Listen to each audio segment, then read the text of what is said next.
नमस्कार, मैं पवन आज के एक और नई वीडियो पर आपका स्वागत करता हूँ। आज का जो वीडियो आपके लिए होने वाला है वो स्कॉलरशिप योजना से रिलेटेड होने वाला है, जिसमें कि आपकी उत्तर मैट्रिक जो स्कॉलरशिप योजना है, साथ में जो आपकी सीएम स्कॉलरशिप योजना है, उसी के बाद में जो आपकी कालीबाई भील मेधावी स्कूटी योजना है, उसके बारे में आज का वीडियो काफ़ी इंपॉर्टेंट आप सभी छात्रों के लिए होगा। क्योंकि यहाँ पर राजस्थान आयुक्तालय कॉलेज की तरफ से एक तरीके से दो नोटिस आप सभी छात्रों के लिए जारी हुआ है। साथ ही में जो उत्तर मैट्रिक के लिए जो आपको विशेष जो गाइडेंस है, दिशा निर्देश है, वो यहाँ पर दिए गए हैं, जो कि काफी छात्रों को यहाँ पर ध्यान में रखना होगा।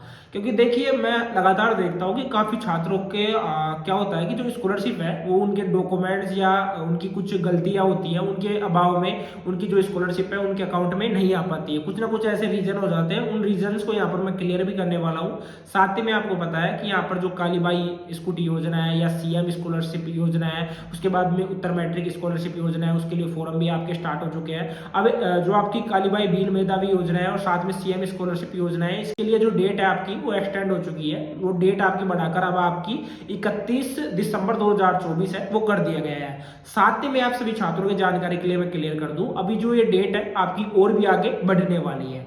सबसे पहले यहाँ पर बात करते हैं उत्तर मैट्रिक स्कॉलरशिप योजना को लेकर। देखो, यहाँ पर जो मैं पॉइंट क्लियर करने जा रहा हूँ, वैसे तो मैं आपको 3 से 4 पॉइंट क्लियर करूंगा, लेकिन एक एक पॉइंट आपके लिए काफी ज्यादा इंपॉर्टेंट होगा। तो इसको आपको अच्छे से सुनना है और अच्छे से सुनकर गौर करना है, और इसके ऊपर जो भी आपका डिसीजन हो वो आपको लेना है, ठीक है। क्योंकि स्कॉलरशिप सभी को पता है कि कॉमन सभी को चाहिए होती है, बेसिकली सभी को इसकी रिक्वायरमेंट एक तरीके से रहती है। तो आप इन चीजों को ध्यान में रखना और ऐसी गलती मत कर देना जिसके अभाव में आपको स्कॉलरशिप है वो नहीं मिले। फर्स्ट में तो ये है कि आपका जो जन आधार कार्ड है उसका KYC है वो आपको करवा लेना है। क्योंकि आपको पता है कि OTP सिस्टम रहता है, अगर आपका वेरीफाइड मोबाइल नंबर होगा तभी उसके ऊपर OTP जाएगी, और OTP के बाद में ही आपका वहां पर वेरिफिकेशन है वो स्टार्ट होगा। सेकंड पॉइंट है कि जन आधार में विद्यार्थी का स्वयं का बैंक अकाउंट है वो जुड़ा हुआ होना चाहिए। यानी कि जब वहां पर जो आपका आधार कार्ड है, मतलब कि जन आधार कार्ड डिटेल्स वगैरह आपकी डाली जाती है, तो डालते ही आपका जो अकाउंट है वो खुद का ही आपका स्वयं का वहां पर जुड़ा हुआ होना चाहिए। ऐसा नहीं है कि आपके पेरेंट्स का अकाउंट है वो जुड़ा हुआ हो, ऐसा नहीं होना चाहिए। खुद का ही अकाउंट है, अगर नहीं है तो आप खुलवा लेना, कोई दिक्कत नहीं है। अभी जो फोरम है अभी आपके चलेंगे, ज्यादा दिन नहीं लगता, 6 से 7 दिन में आपके जो अकाउंट है वो खुल जाता है, उसमें ज्यादा प्रॉब्लम नहीं होती है। वैसे देखा जाए तो 1 या 2 दिन में भी खुल जाता है। नेक्स्ट बात करते हैं ईमेल और मोबाइल नंबर। सबसे ज्यादा जो इंपॉर्टेंट है ईमेल हो गई और मोबाइल नंबर हो गए।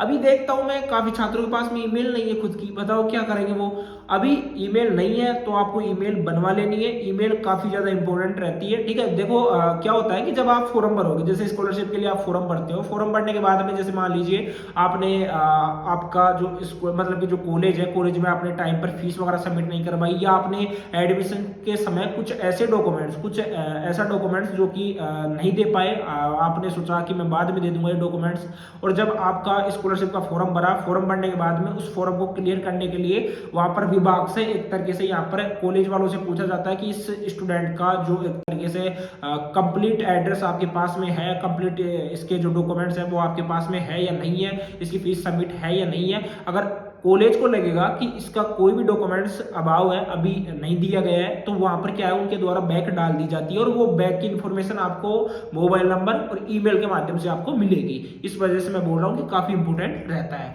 फोर्थ पॉइंट है कि 2024-25 में विद्यार्थी द्वारा 45 दिन में आवेदन है वो अग्रेसित, मतलब कि जो भी आपका शिक्षण संस्थान है वहां पर अग्रेसित करना होगा। अगर नहीं करते हो तो आपका जो फॉर्म है वो रिजेक्ट हो जाएगा, ठीक है। वो मतलब कि एक तरीके से कैंसिल है वो हो जाएगा। यानी कि जो भी आपका शिक्षण संस्थान है, जैसे कि आपका फॉर्म वगैरह भरता है, तो फॉर्म के समय आपको जो भी आवेदन वगैरह आप करते हो तो 45 दिन के अंदर उसको आपको ठीक करवा लेना है। वो जो मैंने आपको थर्ड पॉइंट में क्लियर किया था कि ईमेल पर वो आपको अपडेट मिलेगा बैक का, जैसे कि कोई भी डॉक्यूमेंट्स का अभाव रह जाता है तो वो फॉर्म आपको, मतलब कि जो भी डॉक्यूमेंट्स है वो आपको कॉलेज में जाकर सबमिट करवाना होगा। जैसे आपने टाइम पर फोटो नहीं दी है या आपने टाइम पर फीस वगैरह सबमिट नहीं करवाई है, तो ये सब कुछ आपको 45 दिन के अंडर में करवा लेना है, तब आपका फॉर्म है वो बिल्कुल सक्सेसफुली वहां पर हो जाएगा।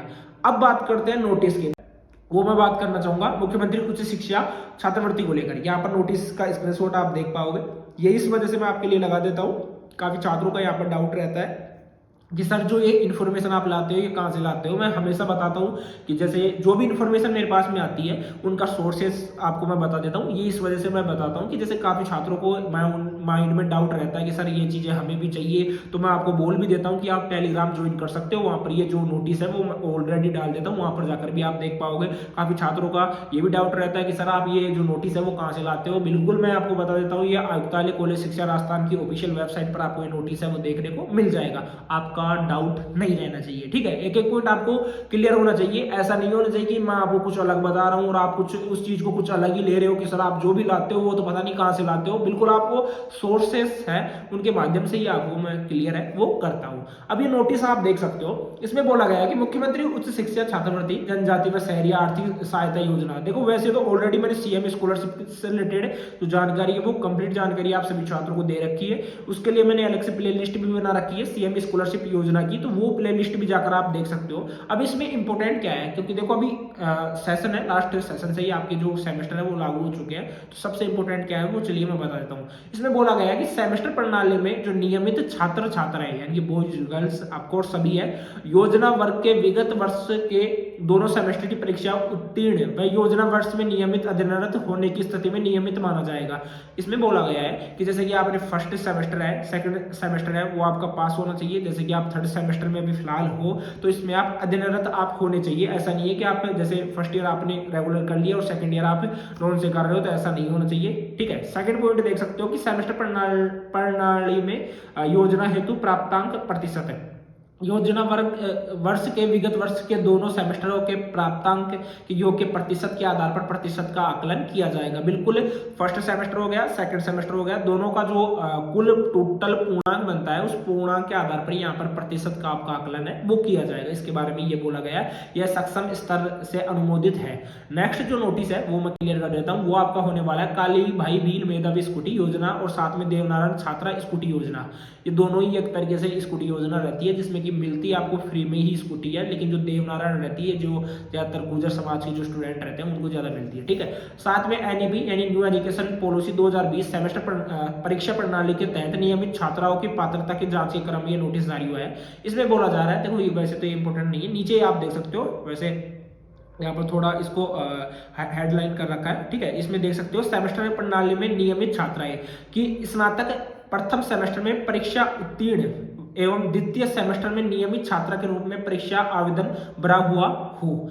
इसमें बोला गया है कि आप यूजी स्नातक का मतलब है फर्स्ट ईयर यानी कि बीए बीएससी बीकॉम, ठीक है, उसमें फर्स्ट ईयर, ठीक है, फर्स्ट ईयर में आप परीक्षा में उत्तीर्ण होने चाहिए, ठीक है। उसके बाद में स्नातक प्रथम सेमेस्टर, ठीक है, मैं ईयर नहीं सेमेस्टर की बात की गई है, प्रथम सेमेस्टर में आप पास होने चाहिए और सेकंड सेमेस्टर में आप नियमित छात्रा के रूप में परीक्षा आवेदन पत्र है वो आपका भरा हुआ होना चाहिए। इसमें बिल्कुल क्लियर बोला गया है कि अगर आप BA BSc BCom BBA BCA कर रहे हो और आप फर्स्ट सेमेस्टर आपका पास होना चाहिए और सेकंड सेमेस्टर में अगर फिलहाल अभी आप हो तो आपका जो एग्जाम फॉर्म है वो भरा हुआ होना चाहिए, तो अभी आप इसके लिए फॉर्म है वो भर सकते हो। यहाँ पर बोला गया काली भाई भील मेधावी स्कूटी योजना से रिलेटेड, जो कि मैंने बिल्कुल यहाँ पर क्लियर कर दिया है। देखिए जो भी स्टूडेंट रहते हैं जैसे आप ही हो, अगर आप किसी भी योजना के लिए अप्लाई करते हो तो राजस्थान में देखो ऐसा प्रोसेस तो है नहीं कि आप जैसे कि कालीबाई के लिए भी फॉर्म भर रहे हो, आप सीएम के लिए भी फॉर्म भर रहे हो या उत्तर मैट्रिक स्कॉलरशिप के लिए फॉर्म भर रहे हो, ऐसा तो है नहीं। आपको एक समय पर एक ही स्कॉलरशिप योजना का फायदा है वो आपको मिलेगा।